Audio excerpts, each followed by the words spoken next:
Hello dear students, welcome back. Today we are going to continue the lesson that we were learning India after independence. Where we have stopped last day's discussion, the discussion was about the features of constitution and the changes that the constituent assembly members wanted to incorporate in the constitution. In that we have discussed many points, right? The first we have discussed that constitution brought, or the constituent assembly members brought, a universal adult franchise. Second, we have discussed the equality before law. Third thing that the constituent assembly members wanted to make, or wanted to join in the constitution was the untouchability, which was existing in the previous, in those years, which was abolished by law. Means untouchability and caste system. Lower caste people were not allowed to enter to the temple, which in the of the higher caste people, or they were not allowed to take water from the well, which was used by the higher caste people. Like that, many obstacles or many such systems were prevailing. And these untouchability that the Constituent Assembly members wanted to change. So a law was passed in the constitution. It was added that untouchability was abolished by the law. And people were allowed, lower caste people were allowed for temple entry. Means to enter the temples which were used by, or which were worshipped, where the higher caste people used to worship. So it was allowed for everyone. Lower caste, Harijans, Dalits, everyone could go to the temple and worship. That was a very big, remarkable movement, we can say. So this is one of the important change that the Constituent Assembly members they had made, or they had incorporated in the constitution. Next question was India as a whole. Means many provinces, many states are there. At those times states were not divided, but many places are there. So the power should be, or the power should be given to, more power should be given to the central government. So there was debates, discussion, controversies regarding the sharing of power. Many people suggested that provincial states should get more power, autonomy. Many people suggested central should get as a central government should get more power. So there were many controversies. At last, they had come to the conclusion that they had divided the power into three important subjects. One is known as union list, second is known as state list, third is known as concurrent list. Union list, they had given the subjects or areas of importance, or the important matters which were very much important for the country as a whole. For example, banking, then defense, currency, these all are given for the central government. Now state government has its own autonomy or important freedom or important powers that include police, then we could say irrigation, these all given to the state list.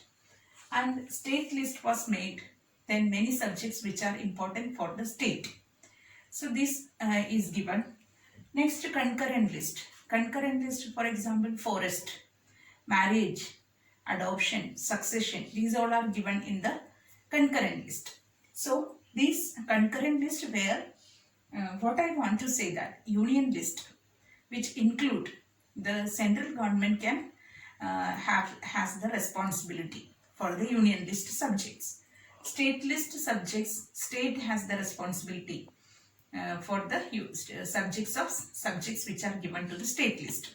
Concurrent list, both union and state have the responsibility of the subjects which are given to in the concurrent list. So this way they have divided the power. That was the fourth important point which which is mentioned. Next one, that is known as language. Next point of discussion and debate was about the language. About language, the people or Constituent Assembly members, many people suggested that British used to be British ruled in India, and English, when British left India, English also should leave from India. Means English should be left from India. And in the place where English was used, Hindi must be used. So people from south, where they could not speak Hindi, areas where people were not speaking Hindi, they were against this suggestion that English, instead of English, Hindi would be accepted. So about this Hindi or imposition of Hindi on southern state, it was or it was not acceptable for many people from south. They suggested that if Hindi would be imposed on them, they wanted a separate state, or they would not join with India. This was their demand. At last, after a long clash or after a long discussion and debates, Hindi was used for Hindi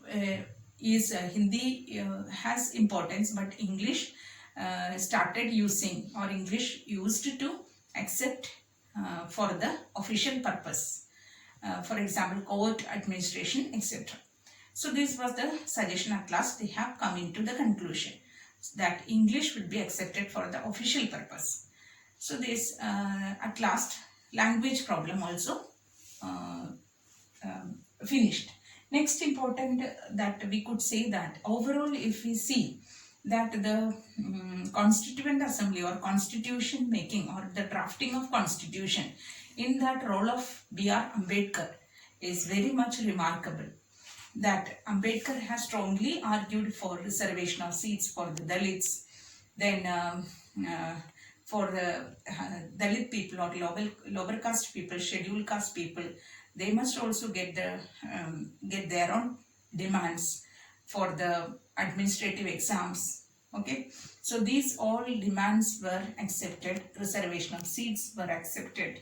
So Ambedkar's role was very important in this constitution making, and Ambedkar himself drafted the constitution. Even though many members were there, but Ambedkar had a leading role in the constitution making.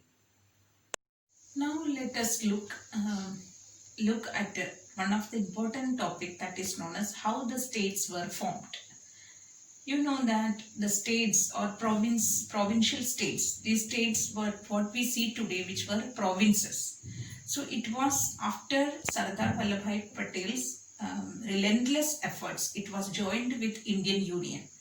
So there was one agreement which was given by Indian National Congress that after independence, these all states or provinces would be linguistic according to their languages. It will be divided, but they could not keep the promise. After independence, this Indian National Congress or Congress party, they forgot about the promise.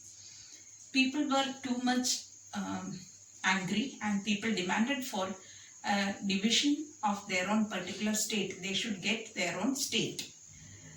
So for that the people protested, and in 1952, means in the general elections which was about to take place in 1952, for that campaigns were going on.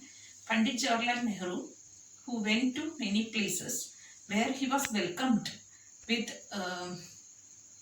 the protest, black flags, then Hartal, Bandh, everything, the protesters started for the formation of states. And in Andhra Pradesh, very much or too much riots which started from Andhra Pradesh. People demanded for the state Andhra. We want Andhra. That was the slogan they had raised in the protest, which was led by the man. He was a Gandhian. He was known as Potti Sri Ramalu. This Poti Sri Ramlu, he had conducted fast unto death, and he started his demand for creation of, or the formation of Andhra. People took lot of effort, or riots, protests, hartal, bandh, many programs they had started, or they had created. And after so many, even though there were so many protests, the after 58 days or 58 days, Poti Sri Ramlu, fast unto death he had started, and after 58 days, the Poti Sri Ramlu died. When he died, the protest again increased, or those who were engaged in the riot, they were again they started the protest, and they continued the protest in a very different way. So at last it was the demand of these protesters, it was accepted in 1953, 1st of October. The creation of Andhra Pradesh was done. When Andhra Pradesh was formed, many other states also continued. They started their protests, their efforts for the creation of the states. For example, Assamese, language-wise, they want Assam state. Orissa, then many means wherever the people speak their own language, they wanted their own states.